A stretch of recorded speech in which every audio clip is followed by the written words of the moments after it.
Je n'ai jamais aimé les fins. Comme quand un bon film se termine, ou la dernière chanson d'un concert, ou quand vous êtes à une fête avec des amis et que tout le monde doit partir. C'est ce que j'aime le moins. À la fin d'une prière, nous disons souvent « Amen ». Mais la fin du Notre Père est différente. L'origine de la parole « Amen » à la fin des prières remonte aux anciennes pratiques hébraïques. Le mot hébreu utilisé à la fin d'une prière signifie quelque chose comme « en vérité » ou « qu'il en soit ainsi » ou « ainsi soit-il ». Dire « Amen » à la fin d'une prière revient donc à dire « je crois, j'accepte et je souhaite qu'il en soit ainsi ». Il est également intéressant de noter que la toute fin de la Bible, la fin du livre de l'Apocalypse, se termine par « Amen ». Il en va de même pour le Notre Père. Le catéchisme se termine également en mentionnant la signification du mot « Amen ».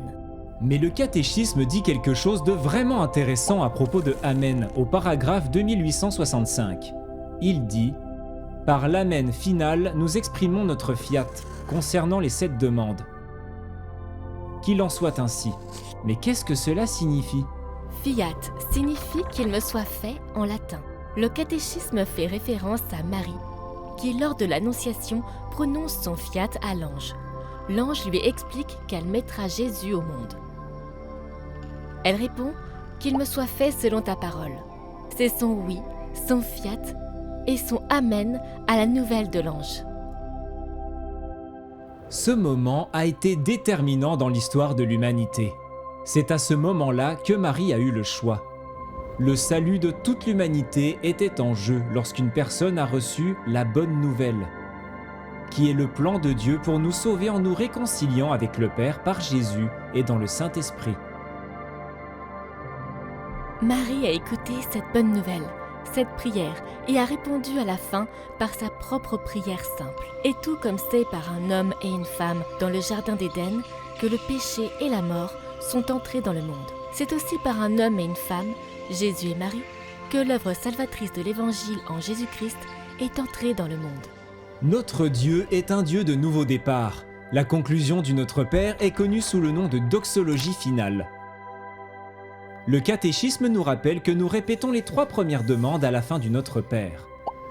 Le paragraphe 2855 dit « La doxologie finale, car c'est à toi qu'appartiennent le règne, la gloire et la puissance », reprend, par inclusion, les 3 premières demandes à Notre Père. La glorification de son nom, la venue de son règne et la puissance de sa volonté salvistique.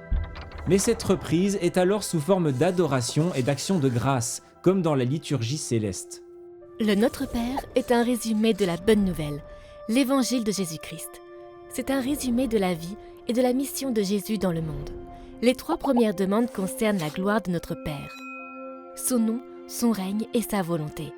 Les 4 autres représentent ce qu'il veut pour nous. Que nous soyons nourris, guéris du péché et victorieux dans la lutte entre le bien et le mal. Jésus ne se contente pas de résumer la bonne nouvelle, il nous donne également cette belle occasion de répondre à cette prière du ciel par notre propre Amen, notre propre Fiat, comme l'a fait Marie.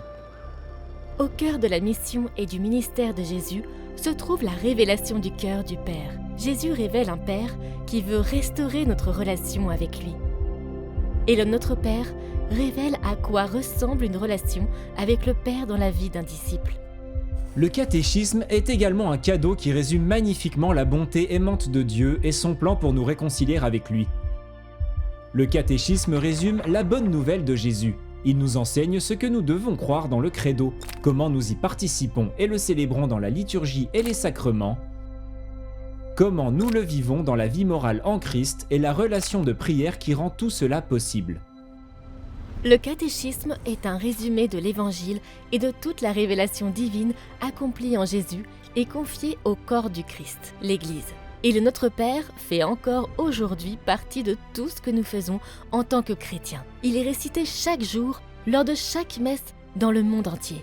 Que ce soit avec les eaux du baptême, l'huile du Saint-Crème, l'allumage du cierge pascal ou l'offrande du pain et du vin, nous prions le Notre Père avant nos simples offrandes et devant le Père, dans l'Esprit Saint. Et Dieu prend ces simples offrandes et les transforme. Elles deviennent une invitation à faire l'expérience de la vie du Père, du Fils et du Saint-Esprit.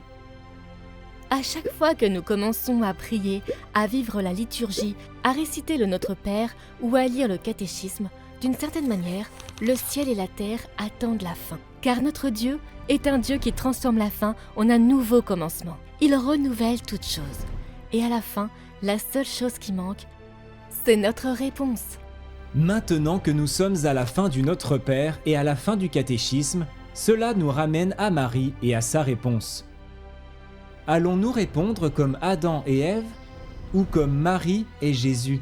Donc la prochaine fois que vous prierez le Notre Père, que vous lirez le catéchisme ou que vous entendrez la bonne nouvelle, souvenez-vous de Marie et du Dieu de la fin et du commencement. Souvenez-vous du Père et de son plein d'amour et de bonté en son Fils Jésus et dans le Saint-Esprit.